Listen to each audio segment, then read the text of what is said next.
Alright, we're gonna go. Welcome to the 101, brought to you by Whiteside Chrysler Dodge Jeep. I'm Michael Morris, sitting with me, my buddy, Dr. Ryan Brown. Doctor, how are you? I like that. You said my buddy.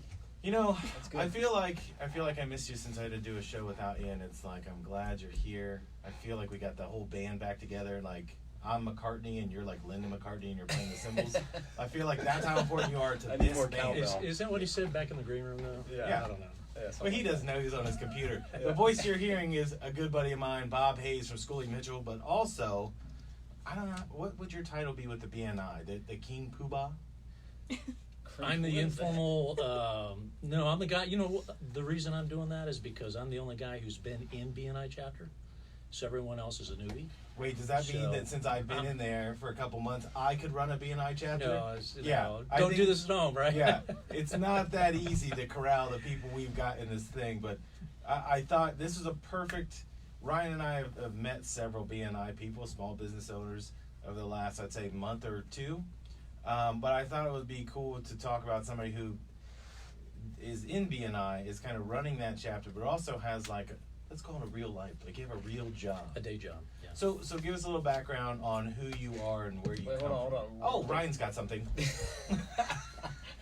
Sorry, I scared you. No, you did. We gotta, like, not everybody's was here for last week or 2 weeks. Like, what's BNI again?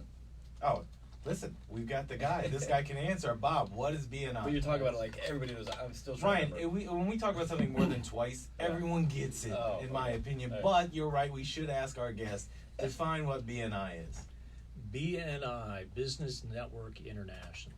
It's actually the largest professional networking group in the world, just one of our 9,000 chapters. Gotcha. So basically, it's sales professionals or business people coming together once a week to pass referrals to each other. Gotcha.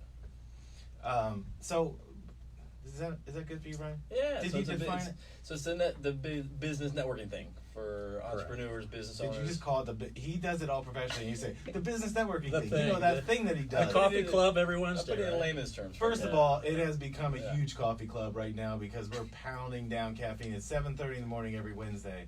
And I look forward to it, but I come in there. Remember when you go out all night long and you didn't study and you're like, I've got to get caffeine in me to go to this class? That's how it feels for the first 20 minutes for me. This guy keeps everybody in line. Is Emilio Estevez show up? Are you talking about Young Guns? I'm From not sure which Breakfast Club? movie you refer. Oh, there you go. Well, I didn't know which. Come on. I didn't know which thing you were talking about Oh, okay. specifically. So, Bob, give us a little background. The BNI is not the only thing you do. Schooley Mitchell is the thing that you do. That's your 9 to 5. That's my 9 to 5, and that's the reason I'm in BNI. So Schooley Mitchell, we do business consulting, and I can talk about that a little bit later. But referrals are a big part of the way we get our business clientele. So we look for opportunities to network people, and BNI is by far one of the best platforms for people like myself, other business owners. Again, it's an opportunity to come together and talk to other sales professionals, business owners, and pass each other referrals. The whole point of BNI is not to necessarily sell to each other as much as we're in a room with 20 other, 30 other people that we're all using and leveraging each other's network to help find the next client. So that's a big part of why I joined BNI. It's worked well for me as this is my 3rd year in BNI. So the exciting thing is we are starting a chapter down on the southwest side of town. There's other chapters up north. There's other networking opportunities out there, but BNI, like I said, is the most formal, biggest networking group in the world. So there are other groups. So we'll just say, I know there's the Emerald one in Dublin. I'm trying to think of some of the other names, but really when we look at Grove City, that's going to be the epicenter. That's going to be the Avengers Endgame. Everyone's going to want to be in that one, correct? Yes. Okay. And Ryan can't, though we've said many times, Ryan should come to this. But he has to golf at 6:30 in the morning. I totally understand that. But I would like to kind of, it's hard to give people an idea of this experience, but I shared something on Facebook, just a picture of us being at this, and I get a message right away that somebody thought I started some networking thing because they didn't know what BNI was. And I said, no, but I'm going to bring on the guy who runs this thing for us. But that kind of exposure where people don't know it's available, how do people get involved in BNI, especially the Grove City chapter? How can they get involved? The easiest way to is Google it. Just Google BNI, again, Business Network International, just BNI. Look for Central Ohio BNI, because there's chapters everywhere. And there's multiple chapters throughout greater Columbus area. The challenge with joining or looking to join a BNI chapter is depending on what you do for a living, because it's to a certain extent an exclusive opportunity. So for example, we only have one realtor or residential realtor in our group. So that kind of locks out the competition and says for the 20 people that are part of this group, part of this network, the referrals go to this gentleman. And likewise on down all the way through. Landscaping people, window companies, etc. Do you have a window/golf guy? Because we got one of those on We the had a show. golf pro visit us. I need a golf visitor pro. day. That's what I need. Yeah. Listen, there's your referral, Golf Ryan. lessons. You guys can trade off. Trade, yeah. So if I'm a realtor out there listening to this show, I can't come to the BNI? You can always visit the BNI, Okay. and you can look for other opportunities to join. Our specific chapter, we have a realtor. Gotcha. But give So- the example of the insurance, because you have, there's a family-owned business, the Gessels, that they're both in, but they're representing two different sides, Correct. right? But there are other chapters that you could join that may not have a realtor. I would think it would be really hard not to have a realtor in one of those groups, but what I think is cool about this networking thing is that Ryan and I would talk, we would kind of bash all the things that we get invited to. Yeah. But you would bash them. Oh, I I just laugh forgot. at you bashing them. Yeah, Ryan had. I'm sorry, networking groups that I offended, and Ryan did not say anything. But we would talk about. I always call it the fishbowl. You know, when you went to like a restaurant, there'd be a fishbowl, like Sure. register to win a free meal, and then it'd be some financial advisor. And like that's one form of networking. But the ones where, how do I phrase it? The cocktail hour. Come to this thing for 2 hours or something. You're going to hear someone talk for 5 minutes, and then everyone's passing out their business cards. Like, that wasn't really networking to me, and I would go off on that, and Ryan would laugh about it. But I just thought there are so many groups that claim to be networking people, but it's more they're coming to grab something. They want you to take something off them. Sure. Which is not how I haven't seen anybody do that in the few months I've been in this group. But it's been more. People can't wait to hand you things. Like, I talked to this person about you. Like, Jerry Hunt demanded somebody meet with me 2 weeks ago, and then demanded I call this person. So I went just so I didn't get yelled at. I think this person. So did it's the same peer thing. pressure. Yeah. It was This like is through peer pressure. yeah, it was like that high school bully, except he was Yeah. trying to do me a favor, and it really was. It was almost a 2-hour meeting, and it was fantastic to do that. But I'd never had anybody so forcefully want me to meet somebody. Sure. Well, Jerry gets it. He was actually the first person to, with me, look to put together the Grove City area chapter for BNI. So that's the thing about BNI. It kind of distinguishes it from other networking events. We meet every week, and the whole purpose is to know, like, and trust each other. We got to meet each other. We got to know each other. We got to understand what we do so we can pass referrals. Say that again, because you said that really fast, and I've heard That's it the many micro times. machine guy. Yeah, you know what? He could be the micro The machine legal guy. disclaimer. Yeah, because I'm like, you kind of skipped over. That's kind of like terms and conditions apply. Like, Well, a standard networking relationship is know, like, and trust. You got to know what they are, what they do, who they are. You got to like them, and that's part of why we do one-to-one, off-site kind of coffees and whatnot to kind of get to know each other better. And importantly, you've got to trust what each other does in terms of our capabilities. And it takes a while to do that. That's why you can't just go to a single networking event and pass a business card and all of a sudden expect a lot of referrals from it. You've got to really get to know the people before they're going to start trusting you with your clientele. right. And that's the whole point. So we come together every week. Jerry actually is, he's got a great phrase. It's like a sales team of 20, 25 people.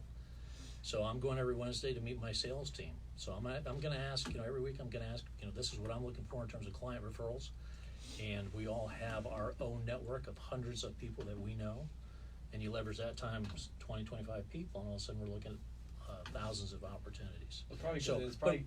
I was just say it's probably nice because you're probably on your day-to-day activities around Central Ohio. Somebody mentions something to you, or you overhear something in a conversation. You might pop. Oh, I know a guy that does windows. That Right, is I know a totally- guy, right? That is But totally how it works. That's Yeah. exactly how it works. Yeah. Yeah. Which is the way it is supposed to work, because I think I talked about this last week. Now, the interaction between two people has to be about 50 hours for me to really trust you. Mhm. It's almost like you're forming that relationship, or like a dating relationship. You can be friends with somebody, but it's more passive. But if I'm going to trust you to do business, Like when somebody asks me about windows, I immediately talk to Ryan.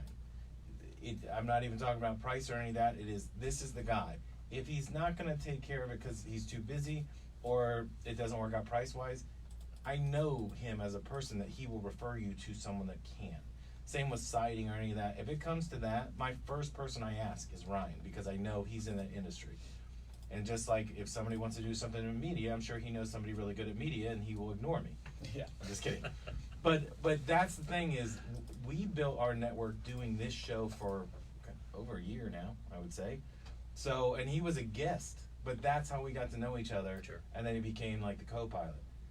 That's true networking to me. What I can't stand is, again, when someone walks up to you and they're like, hey, I've got this thing. Like a financial advisor is the best person. And the first thing I want to say is, if you died, who would take care of your family? To which I say, I will never die. Because I think that's the rudest question to ask anybody, right? But I understand what they're trying to do. They're trying to sell me. My point is, get to know me first. Sure. And that's what the BNI really is about. And you're in more than just BNI. You're in all kinds of networking groups, aren't you? I'm not in other referral-based networking Right, groups. but I mean, you I are get on involved. board. Absolutely, I'm on a couple of different ambassador for different chambers, the Hilliard Chamber, the Grove City Chamber. That's why sometimes I put on my Grove City Chamber hat and kind of remind people if they're not involved with that as another forum. But it's a different mix, you know. I mean, going back to the purpose and overview of BNI, we talked about that this morning. The philosophy of BNI is givers gain. So if I give business, if I'm looking to help others, in return they'll hopefully want to help me. And that's the core thing, as opposed to coming from it like, you know, what can I get out of this group, and I'm just going to pass my card. So that's why BNI, for those, you know, for people that are interested in visiting and definitely looking to join, you know, it's a very powerful tool to expand and grow your business. If networking is an important part of that, some people are, you know, are able to sit back and either through advertising or other, you know, word of mouth or whatever. But for a lot of business professionals out there, and that's the nice thing about the BNI. But the challenge is they've BNI I believe on their website, maybe for members only, but they've got actually a listing of eligible business classifications, and there's like 10,000 categories or seats. Because when we talk about insurance, for example, there's at least four different seats that could join. So you could Which have is insane to me. a life person sells life insurance. You've got home and property. We've got a commercial insurance agent and medical insurance. So you can break it down into some of these. So for the realtor side, we could have a residential realtor. We could have a commercial realtor. Ryan could join on Windows or a guy who knows about glass, right? We could break it down that far. Energy efficiency man. Yeah. Guy who looks out windows. I do that a lot. Well, yeah, that's why the window's open here, and I'm Do worried that right about now. keeping him Yeah. engaged. Squirrel. But when it comes to that, though, how do you differentiate from, again, the other? If someone just thinks, oh, it's another networking thing. Like, and again, I'm saying this because before Ryan was here, there was a good year and a half where I was ranting all the time about, I can't stay in networking groups. So I don't consider this a networking group. I had like 5 weeks of networking. Yeah. It's your favorite But, subject. yeah, it is. But here's why. I think it's kind of like I used to talk about LinkedIn, like who uses LinkedIn? But I've realized that if you're building this base, it doesn't harm you. It doesn't cost you anything to be on LinkedIn. And all I'm doing is I'm trying to learn from other people. And we're putting out our content over and over again because it might be like a video that you do, Ryan. I'm sharing that because it's a cool thing that you've done. There's no money that takes place or changes hands, but I want people to understand what you do for a living. Right. That's still networking to me. I didn't believe that we could establish relationships other than when we bring people on this show. Like, we're able to build bonds with people through this, and as soon as it's done, what do they say? Can't wait to come back, right? We're building that bond. I didn't think that I was able to do that in going to the IHOP, and there's 14 people there, and it's like, I'm really not ever going to talk to these people. I end up talking to them more in a week than I do anybody else. Sure. But I think the networking has got this bad kind of ring to it because, again, people think, what is it worth me going? You know, why would I go to that? Why would I go at 7:30 in the morning or 9 o'clock at night or whatever? What do you say to people that say networking isn't for me? For the people that honestly don't need to network to grow their business, may or may not, the nice thing about BNI is you establish friendships while you're networking. And when I say networking, it's about helping each other grow each other's business. It's not a coffee club. We have coffee, yeah. But I wouldn't come if there wasn't. It's not about meeting once a week. That's a different forum. That's the happy hour forum. And again, that's more social or whatever. BNI is a business forum or business setting for people to come together and pass referrals. But an advantage of BNI or some of these groups is the accountability and the structure that goes with it. So for example, again, BNI happens to be the largest networking group. It's very well established. It's not cookie cutter in a bad way, but if you were to go, there's a lot of successful chapters, for example, in India. Ryan? I'm on my way. Yep. On your way. So There's you gotta- can go visit. Yeah. And guess what? They're gonna last for an hour and a half. Or whatever the Energy time is. efficient windows in India, that's your niche. The sun's hot out there. I will still expect you to do the show during the week, but yeah, you should definitely join. Can do it. But there's a structure to it, and it's that structure and the accountability that kind of creates an environment where you want to go, because one, you're going to get a lot out of it for most people. And honestly, the people that, if someone were to step back and say, well, I'm not getting that much out of BNI, I think it's really because they're not taking advantage of what it offers. And You mean BNI is not because just they're not- going once a week. I mean, again, we you and I met last week and we sat there for 2 hours and we talked and learned more about what we do. We don't have that opportunity in front of 20 other people to talk 1 minute and really get that. But do you think that is because I look at it, if you're gonna, like when we do this show, if you're not engaged, right, what's the point of you being here? Sure. Right? And if you're not gonna enjoy it. So I know the one thing that Ryan and I always do is we do have fun doing the show. It's never like, oh, God, we gotta do it, right? We always Speak enjoy for it. yourself. Yeah, I make it that he loves it, and then he leaves and goes, why did I do that again? He's only been here 60 straight weeks, but if you're not going to put yourself out there and engage with other people, what's Sure. the point? It's kind of like you're just riding a bus and you can't wait to get off at your stop. But the more people do engage with other people in a group, the more you're going to get out of it. And Absolutely. I think one of the most important things that you brought up, or I think it was Wayne when he visited, was seat value. I want Ryan to hear what a seat value is worth. Well, seat value is really at the end of the day, it's one of the most important things about BNI. When you join BNI, it does cost money. A lot of these regular networking groups costs to join. It's exclusive to the extent it does limit how many people from each So you're discipline saying are there. BNI does cost money. It does. There is a membership fee to Gotcha, join. okay. But it's for the entire year. Okay. So but the membership usually, I mean, the first time you get a client for most people takes care of the Oh, of annual course. fee. So really, the only commitment, the true commitment, really for BNI is the time commitment. Showing up. But that's showing up, because you're not going to get value out of it if you don't show up and you're not Funny, there that's every kind of how weekend. life is. Well, Sometimes you just got to show up. Well, it's true. There is a nominal fee to participate in life, and then you have to show up the rest of the time. and you That's have to how it actually is. work, right? Yeah. So if you join BNI, the goal is obviously you come together and you establish these relationships and you ask for these referrals and you trust each other. The seat value is basically when we have something called thank you for closed business. So if I give you a referral and you make the sale and you put in windows and say that results in $5,000 income for you, you would report that income. And we track that. All BNI chapters track this, Sure. and they track it annually and all that, because there's a metric, and it was billions and billions of dollars are passed, and that's how we track that. So basically, just add up all of the thank you for closed business that a chapter creates over the past year. Divide by how many people. So there's a local chapters on track to be $1 million of past business back and forth, and there's approximately 20 members.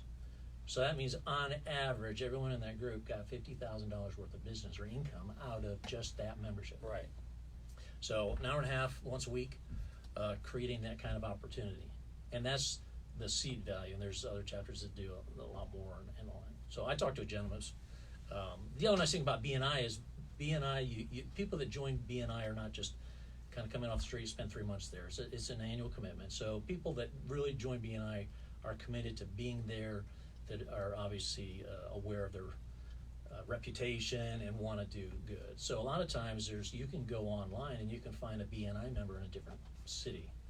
And I called down to Florida to find a landscaper for my daughter who lives down in Florida. And his particular chapter is 64 members, which is huge, because every week they're going to sit around 64 members passing referrals. How do they even do that? They have a Knights of the Round Table, They're like big table. I Like, got how do you do that? I think they're a 2-hour meeting because they're so big. but they're obviously very efficient on time. So when we talk about 60-second commercials, they would probably do 30 seconds. But they still have that opportunity. And for him, I don't think that he does any advertising or marketing or anything else. I think Oh, thanks, literally, well, I mean, the guy's robbing me of money. What are you saying? I could be a big deal in Sarasota. Just kidding. Who needs radio commercials? well, but you got to work it, right? Right. So, But you do have to work those. I mean, it's the same as if somebody gives you a lead. A guy in the station walked up to me last week and said, hey, I talked to somebody that wants to do a radio show. If I don't call that guy after he said, this is the guy to talk to, then I've done a disservice to him, right? Not just the client, but the guy that gave me the lead. sure. Same thing in BNI or any networking. One of the things I think is like Ryan and I work crazy hours, not together, but separately. So there's a lot of 11:30 at night text messages that go back and forth. Some of them inappropriate, but I know how hard it would be for him to stop down during his week. I already know he has to schedule this show, but if I said, come to this meeting and it's 90 minutes, I know he's on the road the next day. I have the same thing. I just have to move my days around. But like you said, if he's got enough business that it's not going to work for him right now, that's okay. But at some point, if things slow down and he does get that time and he's able to pop in as a visitor, it might be worth his while. Because Sure. we've had people do that. Sure. I saw a guy come in that was a home inspector and got a lead. He sat down for 5 minutes. Jerry stood up and said, I have a lead for you. Yeah. And then another person said, I need your phone number. And the wheels are spinning on this kid because he was just like, what have I got involved in? I haven't even said my name yet. I just said the name of my company. Exactly. So it paid off for him, but then he didn't come back. Right? So he hasn't come back to this point. And come back yet, and again, it may or may not be for everyone. Right. But if networking and establishing those kind of relationships to help feed you those business referrals is important to you, BNI or some of these networking groups are the way to go. Well, at the end of the day, it sounds like it's a great tool for somebody who's a business owner, entrepreneur, because we all know that the sale rate on a referral is almost 90% for the most part. So if I had 10, cold leads that came from somewhere, I may sell 30-40% depending on how good I am as a salesperson. And you really got to work it. So even if you're a great salesperson, Right. some of those are kind of dead leads. You got to fish through all of them. But if it's a referral, we know that it's more likely 80-90%. If I have 10 referrals, I'm going to probably sell 8-9 of those. I mean, so referral business is the best. And if you have a community of people who are referring you business, that's a no-brainer. And I know as a wrestling coach, I used to host open mats, is what they call them, like open gym camps in the summer. And we'd even make them free for some of the kids we really wanted to come. But if they don't show up, to get that extra training or to get that extra benefit from some of the coaches we Sure. bring in, that's on them. And so it's amazing that you have these type of things in place, and all you have to do is literally show up. Well, the biggest challenge I think we have at BNI is people not knowing what's out there. If you're not in an environment where I worked previously, I didn't have to do networking, so I didn't know about it, didn't hear about it, and definitely didn't participate. For me and what I do now, it's obviously more important, and I'm aware of it. But for a lot of people, we have the painter that joined the group, Michael. Yep. I'm not sure. You know Michael Cheney. Yeah, she was on the show. She, I think she wasn't as aware that we had this opportunity right here in our backyard. Of course, she jumped right on it. Well, what's funny about that is that's how I got involved, because I couldn't back out because she said it on this show as it was winding up. She said, there's a meeting next week and you should go. And I thought, she's going to bring up the fact that I was on the radio and on Facebook Live. I can't get out of because I'm going to see her again. So then I went just to appease her, and I was like, okay, I'm going to come again. But it seemed like there was like 4 or 5 people that knew each other, and then random strangers that weren't talking to each other in that little elevator. And I just thought, I got to know somebody. So I did the high school thing, like, I know that kid over there, so I'm going to go sit with her, and I won't talk to anybody Right. else. But as we kept going, I really liked the people in the group. But again, they came to you. You didn't have to go introduce yourself. They want to know who you were. And I thought that first time, I've added no value to this. Because I Do you ever? What? No, only when we go to commercial break, that's when the coin rolls in. But being in that thing, I thought, what can I do? Because I felt that reciprocation, and we're going to talk about that. But the reciprocation of, this guy's so nice to me, what am I going to do? The only thing I could do is, do you want to be on my radio shows? And people just looked at me like, you what? Radio shows? And I'm like, I swear I'm not lying. I swear we have shows. They're not good, but we have them. Speaking of radio shows and needing to take a break, we're going to take a break right now. We're going to be right back with more with Bob. You're listening to 101, brought to you by Chrysler Dodge Jeep. Whiteside. I know, I blew it. Oh, Because I was thinking. You're listening to the 101, Doesn't brought matter. to you by Whiteside Chrysler Brought to you by Dodge Jeep. who gives a snap? Why can't you do it as good as Jeff? Brought He to you does it by every time. Gus Whiteside. Because this dude's been doing this over 30 years, and he's a professional. I'm some yokel. I'm still an amateur. They haven't We'd given like me you to my talk about professional school, 'cause license there yet. might be somebody out there that doesn't know what you guys do. Sure. So Yeah. let's go into that. They and then need- we you can know always what, in come this, back to Grove BNI, City unless we BNI really got chapter, something. We got they need a about life coach. That's true. 26 They need fit minds. Yeah. That's where you get in. We need That's it. someone. We need the snow to come so you can come. That's right. Golf doesn't last forever, unfortunately. That's the nice thing about up here. Yeah. Down in Florida, you would never. Wait, what time's the meeting start? 7:30. 7:30. Yeah. I finished today at 8:30.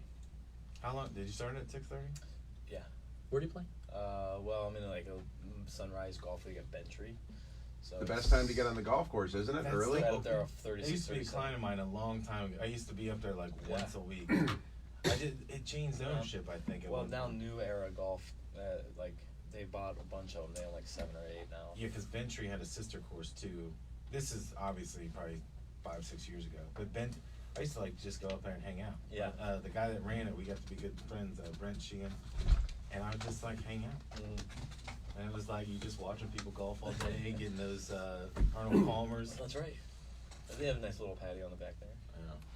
Yeah, no, it's nice because you can get in 9 holes, play competitive league play with your friends, and you're done by 8:30 when everyone's Are you all playing at the same time, or are you like reporting your score and like No, somebody else? it's 4. There's 3 foursomes, so it's Okay. shotguns or not shotgun. It's one after another. Right. So someone will go off, wait a few minutes, someone goes off, and so it's 3 groups of 4. Got it. Which is another, like we talked last week about networking. It's a great way to, you're always networking with that crew of people. Well, I'd like you you got to- 12 guys. Yeah. So, I'd I mean, like it's you to like bring BNI that on the up. golf course. Yeah, I will. Because I again, just joined Kinsale, and I talk about networking. I mean, I've already done like 8 jobs just from being a member No there. kidding. Yeah. So Okay. it's pretty cool. you boys ready? About 26, 27 minutes. Okay. I'm gonna come to you. We want people to know how to get a hold of you. Do you want to give out an email address or a phone number, or do you want to skip past that? Oh, I'll give out my Okay. contact. All right, Yeah, I'm gonna come to you- website, I'm gonna come whatever. to you that Sure. first. Ready? All right, yep. Welcome back to the 101, brought to you by Whiteside Chrysler Dodge Jeep. I left the Whiteside out as we went to break, so Gus, I apologize. Yeah, don't just go to any Dodge. You're Jeep. making Go it to worse. You're Whiteside. making it worse that I forgot it. Yeah, don't just buy any Chrysler. Go see Gus Whiteside. Still here with Bob Hayes from Schooley Mitchell and the BNI Chapter in Grove City. Bob, I didn't give you a chance to tell people if they want to talk to you about Schooley Mitchell, which we're going to get into now. How can they get a hold of you? Easiest way is going to our website. We are business consultants, and what we do is not a service that you necessarily have heard of before. We work with just business clients. The best thing to do is go to my website. It's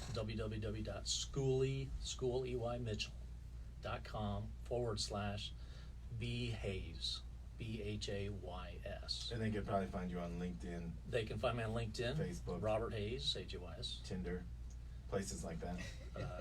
My Tinder is down currently. Yeah. Don't worry, You Rachel's got in suspended too. Yeah. Rachel's in the hallway. She's fixing your new profile. Let's talk about Schooley Mitchell, because that is your everyday. Let's call that's your everyday driver, right? Sure. BNI is kind of like your holiday car. When you are doing that, who is the perfect person you're targeting? Because every week in BNI, you say this is who I'm looking for. Sure. But you said something really interesting about if it's a person that has one phone hanging on the wall, that's probably not my customer. But you're looking for people that you can save them thousands of dollars throughout the year. Schooley Mitchell, we are business consultants. We do cost reduction consulting for clients. So we focus on 4 different areas of their operations. Telecommunications is one, whether it's their internet, their cell phone service, local landline, and all that. That all falls under the telecom review process. We also do credit card processing or merchant services. We do package shipping and courier services. And we also look at their waste disposal, waste management services. So we don't provide any of those services. We are independent consultants. We simply come in, we do a review process. So we work with the client and come in, do something that most people don't have the time or the resources or the expertise to do.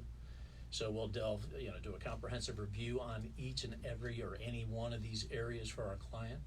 it's business clients only. We don't do residential. I've had a lot of people come up and say, tackle my cell phone bill Yeah, or something. can you get my Sprint? No, I no, text too much. Can you I fix don't this? think I have any leeway with my cell phone bill, so Right. we're all stuck in that one. But from a business perspective, obviously, that's where we spend our time. So we come in, we basically perform a comprehensive review of these services. We're industry experts in all of them. They're all separate in terms of the type of audit process, but we'll talk to and we'll obviously negotiate who they're with currently. If there's alternatives, we'll look at their infrastructure and make recommendations. The great thing about Schooley Mitchell, the business concept, this process, the review process up front, there's no cost to that. There's no obligation to that. So we will come in and we will perform this review, and we will come back with a series of recommendations on how clients can save money. If they choose to go forward, they implement these savings, or we actually help them implement these savings, they become a client. And our fees actually are a contingent fee. They actually come out of a portion of the savings. So the premise is it costs nothing to do the review, and if the review is successful and they want to move forward, they save money. So basically, like as a business owner, I call you up and you come over to my office, you meet with me, and I give you access to everything, and you go through and do a full review, kind of like an audit Sure. on my financials. Is that right?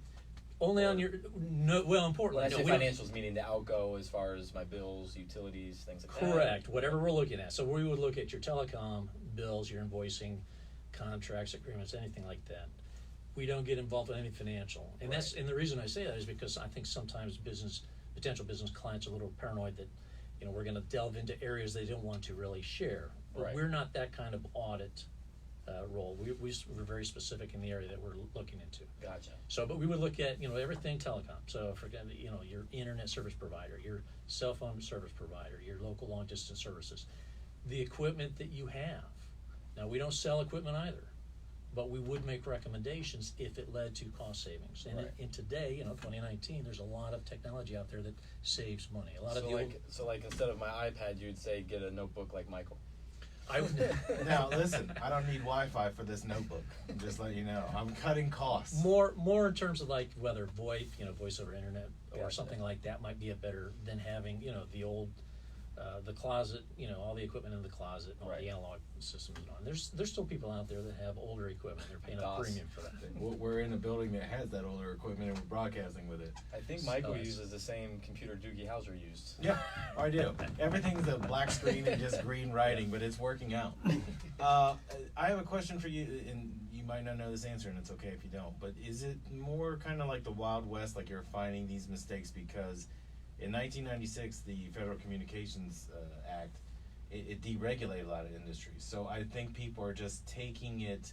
Cell phones is the number one thing. When you look at your cell phone bill and you're like, why am I paying $8.24 tax on just because I have a handheld device or something Sure. like that?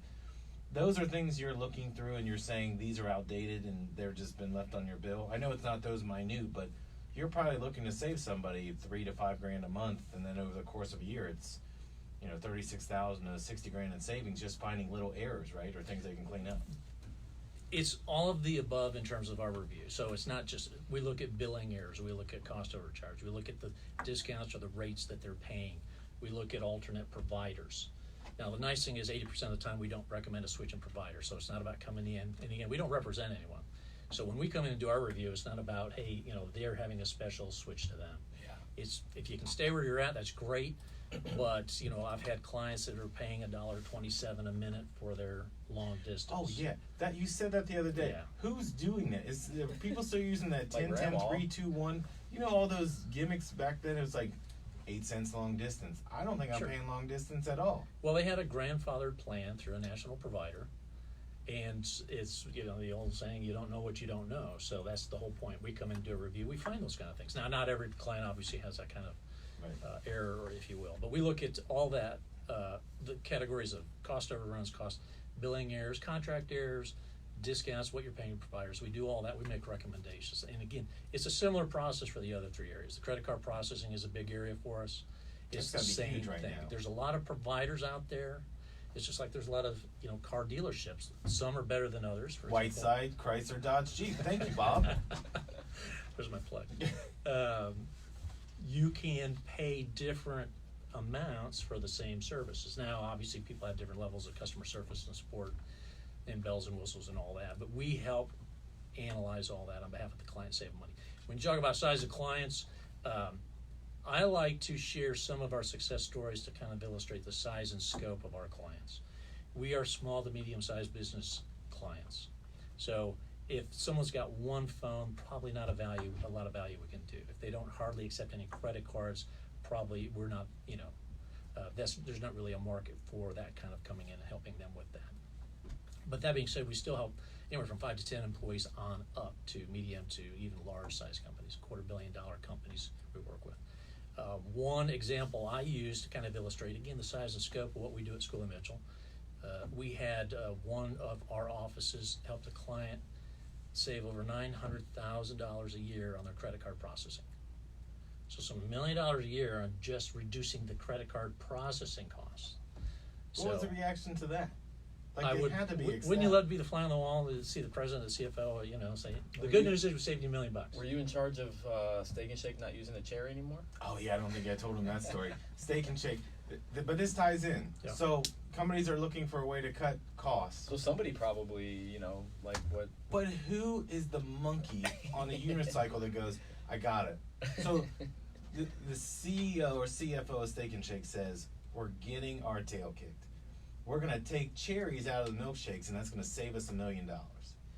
That's going to make more people upset that you did, because you told, just don't do it, number one. Number two, don't tell someone you're doing it. But number three, there's something intrinsically wrong with your product, and you're going to try to shave money off that. It just looks so cheap. Whereas they might have a issue with their internet provider, things that they could save money. But the first thing they're going to do is, I'm going to take this away from the consumer and make them angry. It'd be like if I was trying to sell windows and I'm not doing very well, and so I decide to let's get rid of the screens. Right. So now or I'm not going to hang them. I'll sell you the window, but you got to hang them yourself. Or just cheaper labor, things like that. You're taking something away as opposed to adding value. But I think that's the level when you talk about those, as I always say, I hate corporate America because corporate America doesn't care about the small guy. Sure. But the guys that come on this show, guys and girls, that are entrepreneurs and own a small business, they look at it and say, I want to be that. I want to get there. A lot of things that they could wipe out are little mistakes that they're making with their internet, their phone, the things that you can help with. But I don't think they understand there's somebody out there to do it. Well, that's our challenge. You should own a radio show. You don't go Google what we do unless you know you're looking for us. And I think that's one of the, that's why I'm part of BNI, get our name out there and do that networking to make people aware there's companies out there that do cost reduction consulting. So for those services, our average client savings is 30%. And our average client savings is thousands of dollars a year on up to significant amount of money. Some of the reduction in fees, we had recently a testimonial or a case study for waste management reduced their expense by 81%. So you don't know until you take a look, and that's the advantage in our value proposition. We can come in and take that look for you. I think sometimes when people hear consultants, they're afraid that there's an upfront fee.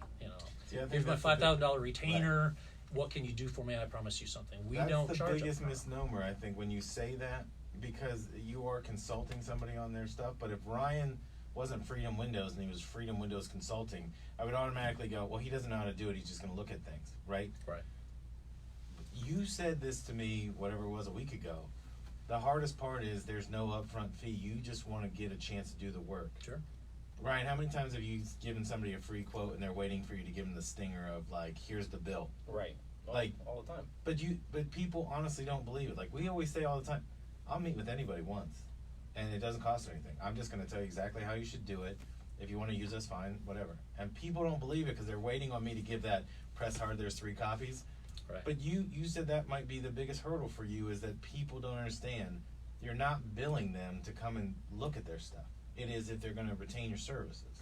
Well, again, the value proposition is we'll do it up front. You can evaluate whether you want to move forward or not. It's always in the client's hands whether to move forward. If they want to move forward, i.e., do they want to save money? Because that's all we do. I mean, we do some additional consulting as needed on an IT basis, for example, or on a telecommunication system, something like that. I don't get a lot of that myself. my focus on consulting is helping companies save money. So really there's only two scenarios. We do an audit and there's no savings, in which case there's no fee. And you just got a complimentary audit. Even though you did all that paperwork, you're not even going to charge them for the paperwork? We're not charging anything. You're a Shake good their man, hand. Bob. Well, hopefully they'll say, but, you know, I know a guy, right? Yeah. So, but most of the time, obviously, we come back and say, here's savings for you. You can save money. Sign here. How often do they walk away from that? Because do they not buy? Because if you came to Ryan and I think we'd be more open-minded. But when you go, this is the way, and I said this to you when we Sure. were together. If I'm the CFO of a company, or I'm the guy that's the accountant that's writing the checks, and you find these big glaring errors, let's say it saves me $9,000 a month, I don't want to tell my boss, hey, I figured out a better way to do it. But the bad news is I've been doing this for 10 years and I did it wrong, right? Yeah. Like, I would not want that on my head, because then I'd look and go, oh, you make how much money and your benefits are this? I'll get rid of you and use Schooley Mitchell. Right. Maybe I'm going extreme, but Ryan would fire that guy. That's just how he is. I'm sure that creeps in. Fortunately, I don't think we see that a lot. But because part of that discussion is up front. And that's why the nice thing is a shared risk. I mean, we have no idea. We're going to do all the work up front. And we're going to take on all the risk of doing the work up front. And it doesn't require a lot of time on the client. They just give us some paperwork. They just help us go through the discovery of asking some questions and understanding their environment. But basically, just give us paperwork and then go do our stuff and we'll come back. So we'll take on all that risk, and then our reward at the end of it is to share some of the savings with our client. So the value proposition, again, that's when I first, I came across Schooley Mitchell as a company. They've been around 25 years. It's a great value proposition. It's like, business owners, it's like you can have someone come in, do a review of your systems, your operations. Don't have to pay anything up front, see what you get. And fortunately, most of the time, obviously, if they're presented with savings, it's like, yeah, let's move forward.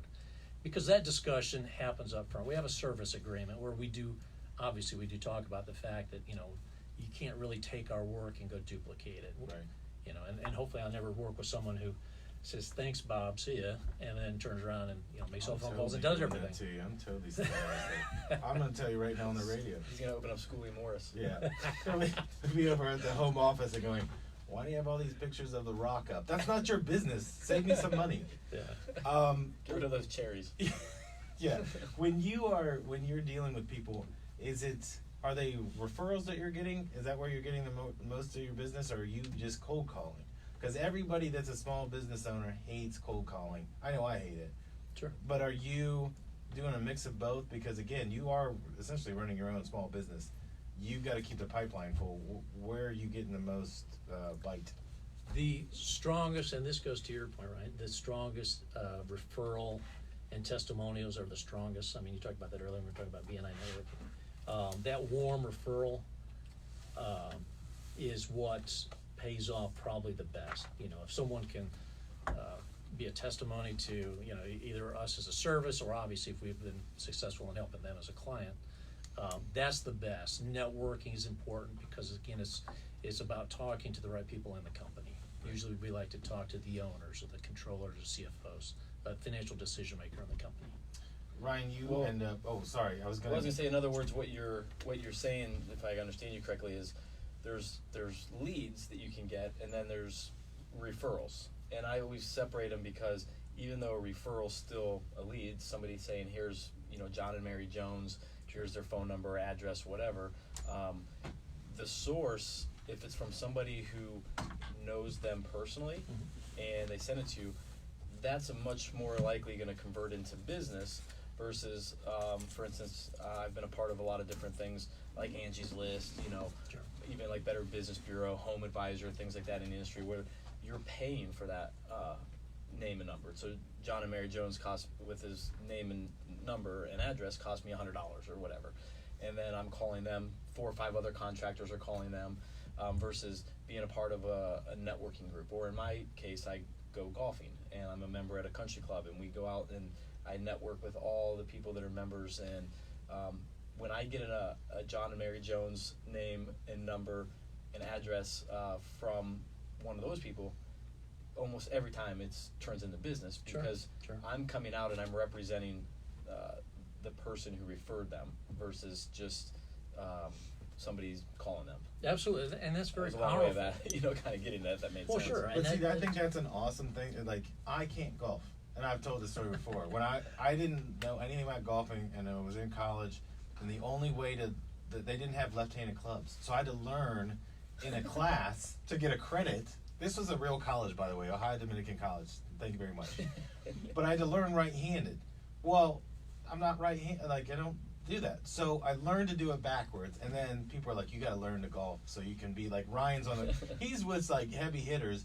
Meanwhile, I can't do it left-handed. But that's what's nice about though. There's this thing called handicap, so you can go out there and you're just gonna be. I look handicapped when I'm trying to swing left-handed. Is what I'm trying to tell you. But I can't spend that 4 to 5 hours with somebody because I have to be on T1 looking for my ball. Well, you hit a lot of windows, and that helps my business. Well, listen, I'm here. That's true. Yeah, I'm here for you. Like a little brother, I'm here for you. But Yeah. my thing is, that's an advantage that you have over me, where you're going to be with decision makers. Right. That's where I have to go to a BNI or hang around with Bob or get yelled at by Jerry because those are the people that are going to feed me. That's my golfing. So if we can go for coffee, that's my Right. golfing. But I think the advantage is I still think, especially if there's somebody young that's starting their own business, learn to golf, even if it's badly, because you'll get to spend time with people. I mean, your league on Wednesdays, you said, is like 12 people? It's Yeah. 3 foursomes? But I'm in a couple different leagues, and I play all the time throughout the day. You know, I'm playing at random times. I may only get 9 holes in. I may just show up after the guys have finished. You know, but it's a lot of that camaraderie. You get to know people, which brought me to thinking about like BNI, for instance.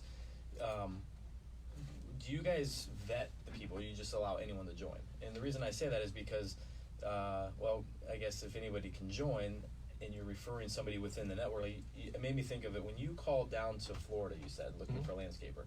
You thought, well, if they're a member of this BNI, they must be somebody who's showing up. They're part of this little community that you're a part of. Do you, in your gut, have a trust that if they're part of that BNI, they're probably reputable?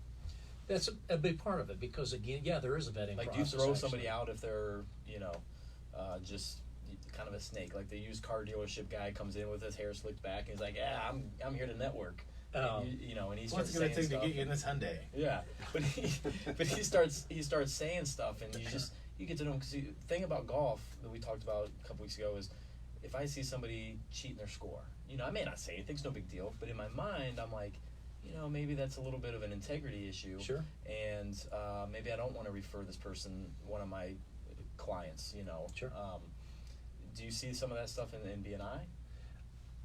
I've not seen any of it. I know it's out there to a very, very small extent, but that's the thing about BNI. There is, it's accountable. You're accountable to your peers in terms of know, like, and trust. So you're exactly right. If someone's not likable in terms of their behavior and their ethics and things like that, I think that would clearly show up in terms of the kind of referrals that we're receiving. There's a vetting process. So depending on what you're doing, for example, and just the process of even joining. If there's an existing chapter, they actually have like a new membership committee, and you meet with them and you put in your application and it's reviewed and all that.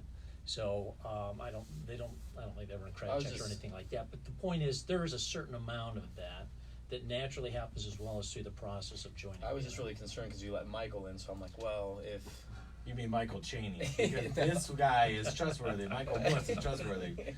Well, but Bob had said something to the effect, like he always says, it chaps my tail when somebody walks in at 7:35. Like, Right. I noticed that.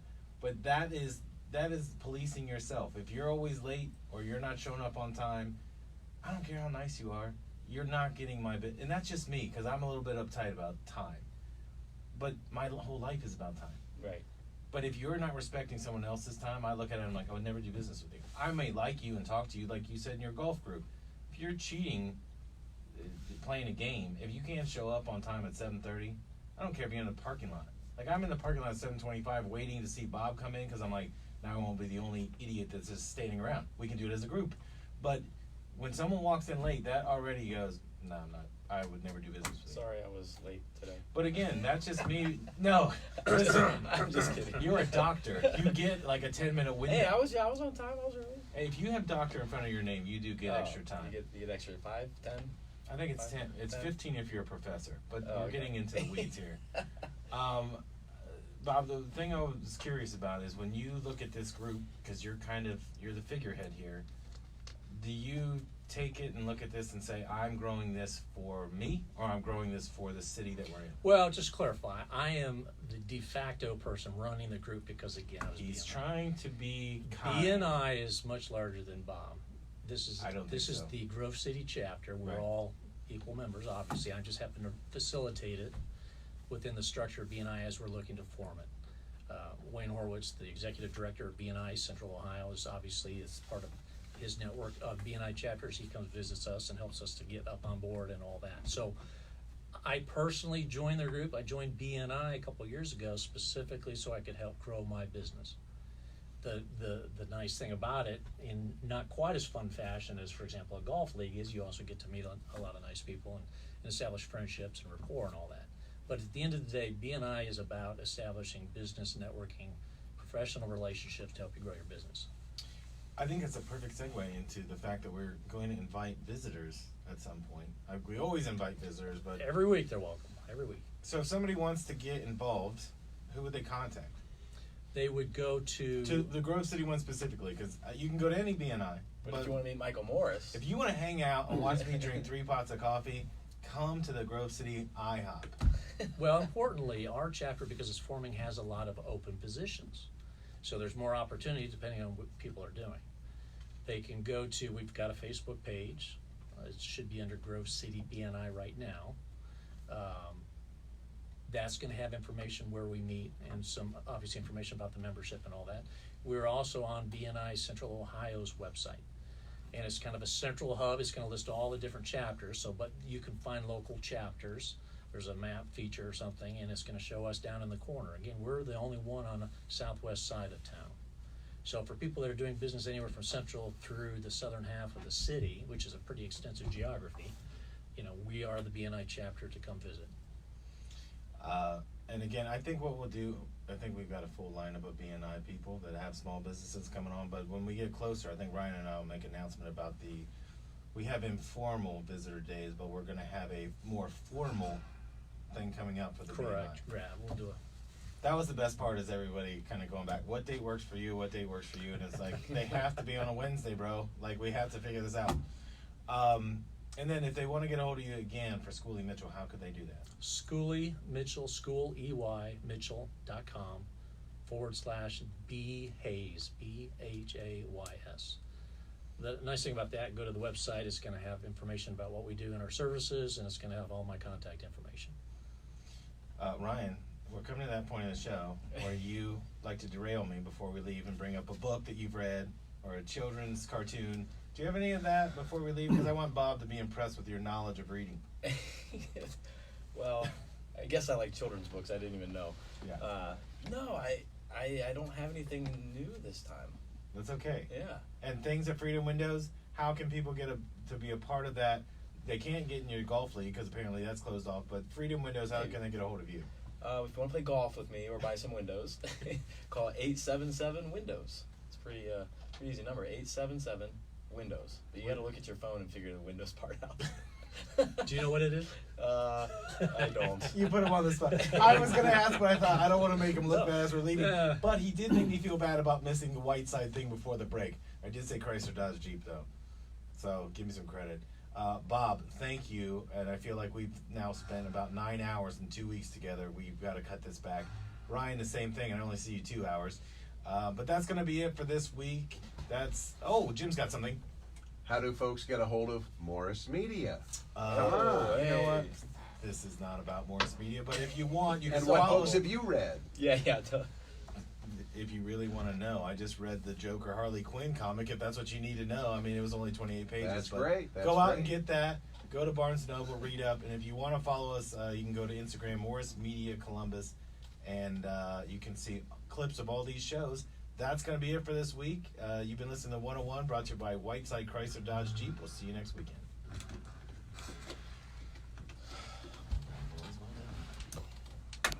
Bingo.